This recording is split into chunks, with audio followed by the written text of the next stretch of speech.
Hey everyone, I'm bringing you this week's real estate market update and a little bit more information about a home inspection, especially if you are very uncomfortable with the idea of maybe buying like a resale property or something that needs a little bit of work. You might be wondering, how do I protect myself in the event that something goes wrong? So let's talk about that.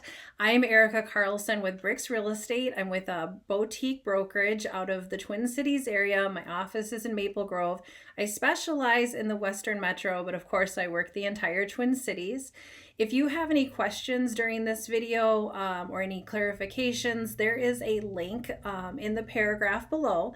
And when you click on that, you can choose a time that works best for you. I have a calendar set up, and it can just be a quick phone call if you thought of anything that you'd like to discuss. I'd love to hear from you.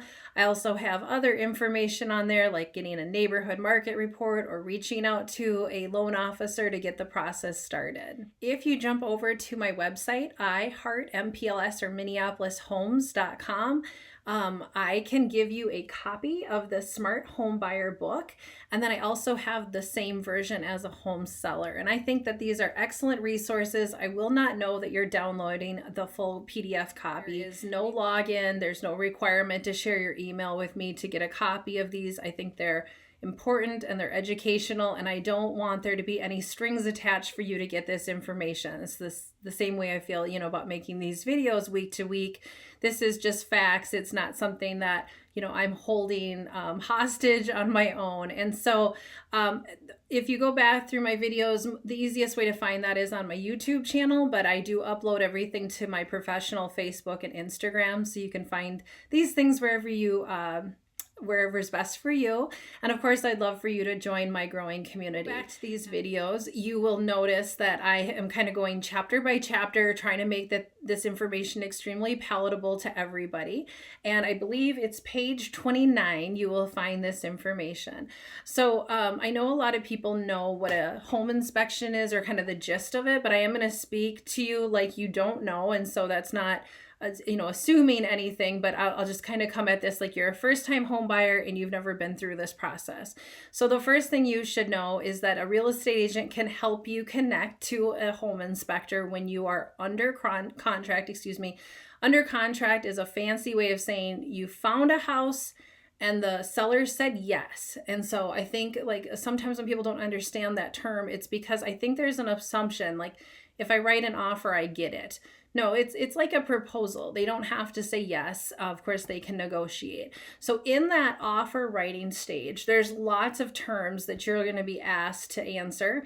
And one of them is, do you want to get an inspection? And as a licensed professional, I'm going to tell you to get one. And there are times where people electing not to get one will strengthen their offer, good or bad. That is just the reality of life. That's obviously a risk you have to think about with the person you're working with. You have to have kind of a deep thought on that before you continue forward. And the reason why is because when you're getting an inspection, you have two opportunities that you can't have if you don't elect for an inspection.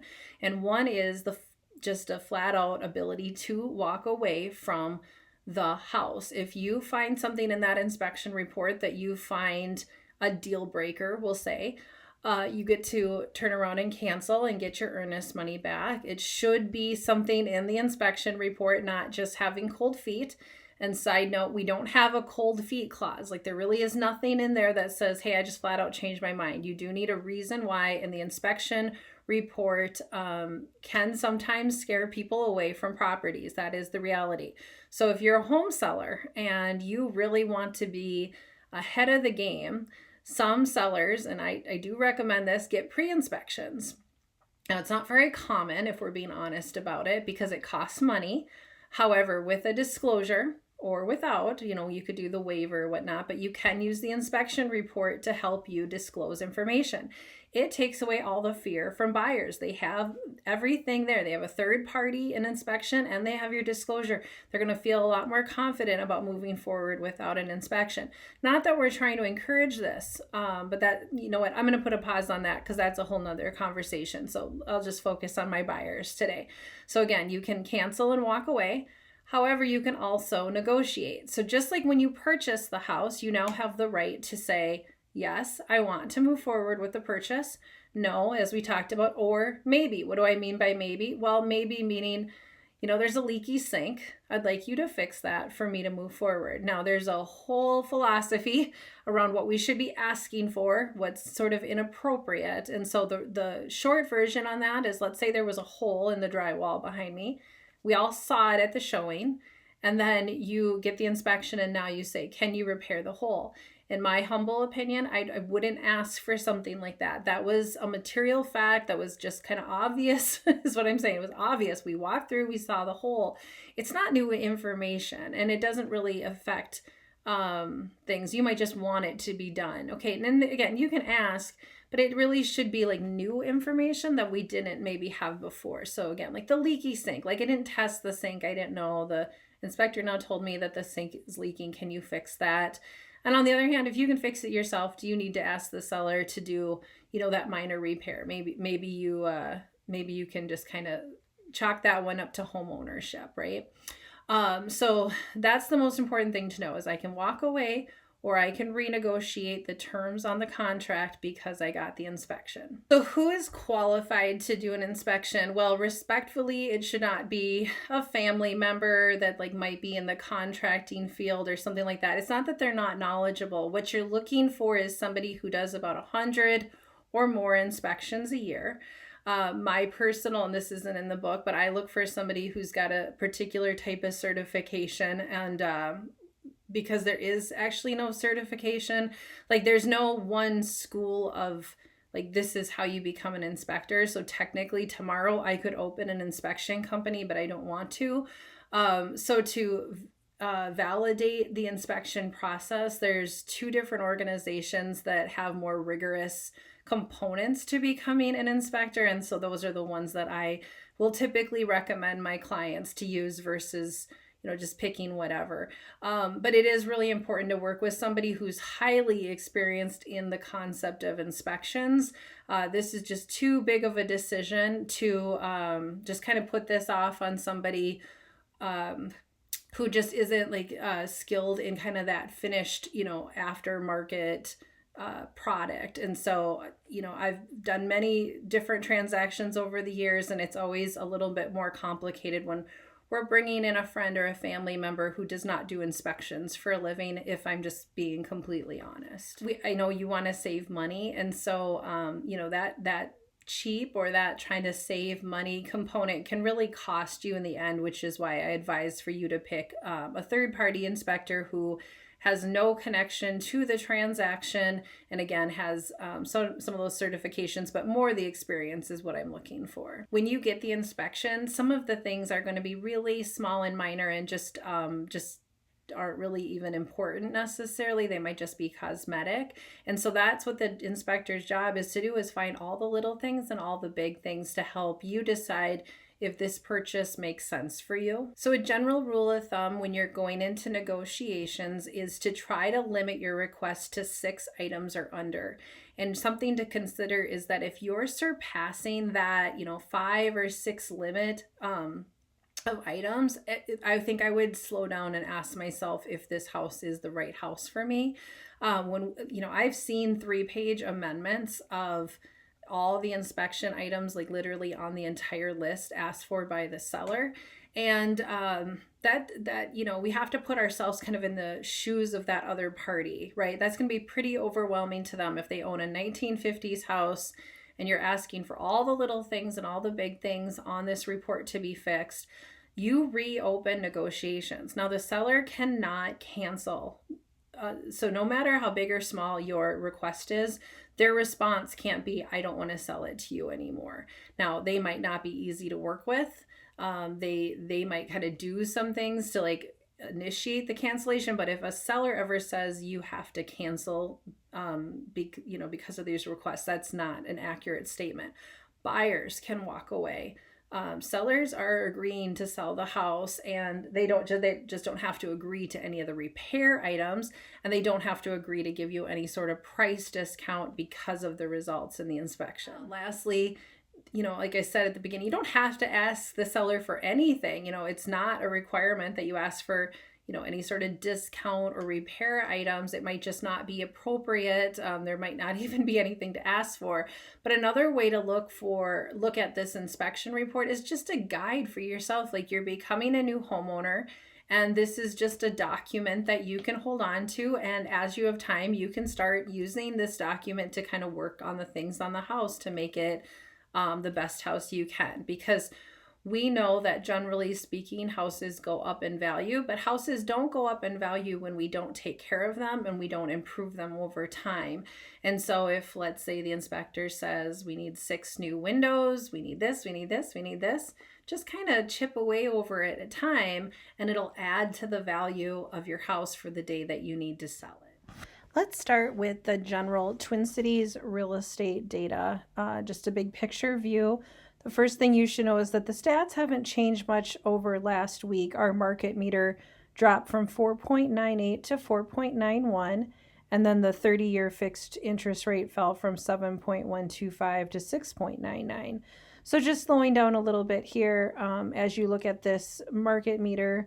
We're continuing moving towards that buyer's market. So if you've been on the fence about shopping for a house, you've successfully missed the spring market, which is to your favor. You might be able to get a slightly better price, maybe slightly better terms than you would have even just a couple of weeks ago. That doesn't mean houses are not going into multiple offers or that it's a bad time to sell. It's just the star right here indicates that we're more in that equal and leaning towards that buyer's market. You can see the inventory is up over last year. Of course, that doesn't mean much to you if you weren't shopping last year, but it means you just have slightly more selection over this time last year. 23 days on market is average, which I believe will coincide with the Wright County market as well.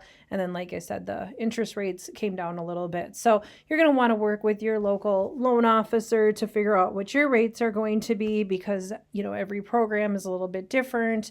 Every lender is a little bit different. And just make sure when you're shopping, you truly do an apples to apples comparison.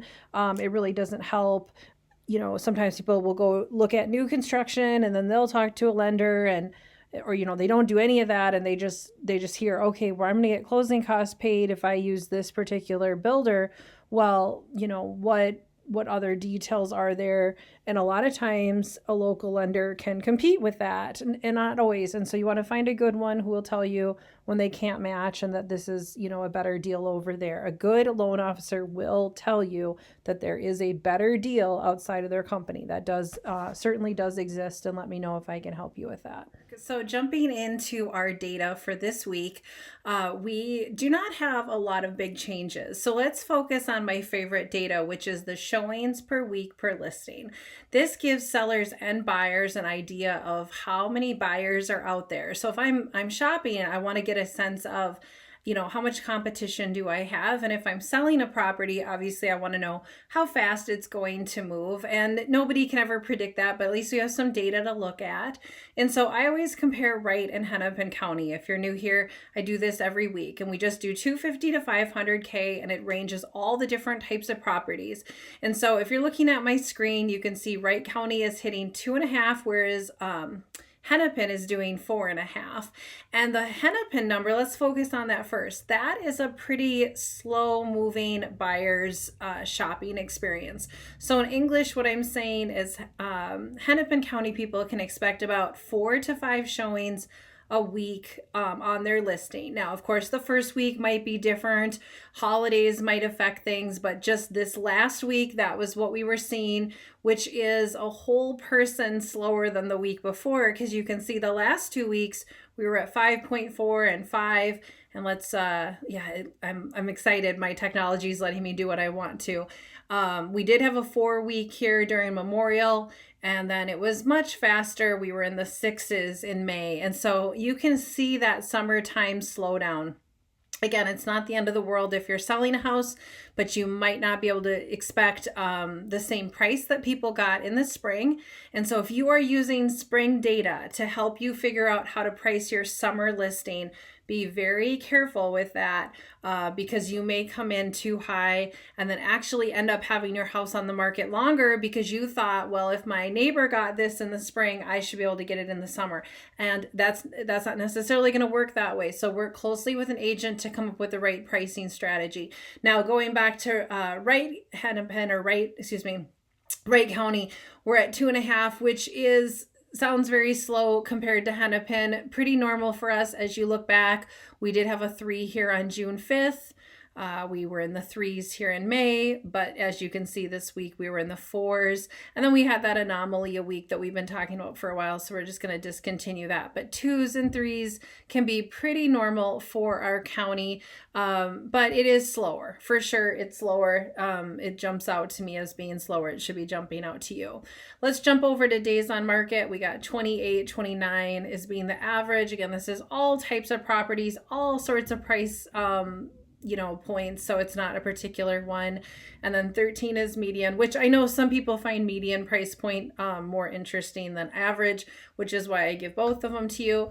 And then going back to the beginning of my screen, we've got 567 actives. That's with no contingencies. If I remove the ones with contingencies, it drops us to 519. You will see that consistently week to week here. I always give you both sets of data. So if you were out there and you were open to literally anything in Wright County, you would have 519 choices with no contingencies. You can see that number has slowly moved up. So not only has the buying slowed down, but more people listed their house. You see that's going to be a thing that's going to affect things. So if you have more choice but less buyers, you don't get as many multiple offers. Again, it's not like it's never happening. It's just not quite the same thing. So pendings, whoops, there, I lost my screen, went over to 265. It's a little bit slower. Closings went up a little bit. No surprise there. So that data isn't as helpful. Nothing like super jumps out, but the slowing of buyer activity, interest rates did come down a hair like I shared with you guys previously. So that will help. If interest rates keep coming down, I would predict we would see more buyer activity. So really that interest rate thing is a big deal. It is impacting thing. The increase of inventory, that should help a little, but it's in the comparison, I could bring out some data from the national news on that. We're still just at a complete shortage of inventory overall. So if you had any questions, as I shared at the beginning of this video, feel free to reach out to me and set up a time that works best for you on your calendar, my calendar, so we can connect and talk about any real estate questions you have. Have a great week.